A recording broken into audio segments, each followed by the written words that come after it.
হেই Samsung, কেমন আছো? দিনকাল কেমন চলে তোমার? বেচা বিক্রি কেমন? শোনো আইফোন, তুমি নিজেরা বড়লোক ভাইবা ভাবনাটা বন্ধ করো। তোমার বড়লোকের দিন শেষ। আমার ফোনের দাম এখন তোমার থেকে বেশি, আমার র্যামও বেশি। আমি এখন বড়লোক, তুমি মধ্যবিত্ত। শোনো স্যামসাং, র্যাম বেশি থাকলে এই বড়লোক হওয়া যায় না, ঠিক আছে? মনে র্যামই বড় র্যাম। গাইজ, তোমরা ঝগড়া না করে check out my 400 megapixel quad camera.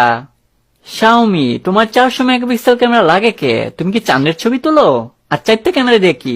একটা দিয়ে হাতের ছবি, একটা দিয়ে ঠ্যাঙের ছবি, একটা দিয়ে ফেসের ছবি, আর একটা দিয়ে প্যারের ছবি তোলো নাকি? কেন স্যামসাং এর দিছে ওদিকে 5টা ক্যামেরা, ওরা কিছু কও না, খালি আমি করলেই দোষ। গরিব বলে কি আমার সকাল আর থাকতে পারে না? দূরো, শাওমি দেখে সেন্টি খেয়ে গেল। আরে আমি তো মজা করছিলাম, আমার পিছেও দেখো 3টা ক্যামেরা আছে। বাচ্চারা আসো, তোমার একটা অঙ্ক করতে দেই। বলো তো 1+7 = হোয়াট? আরে ভাই আসেন, সবাই মিলে একটা সেলফি তুলি। আমি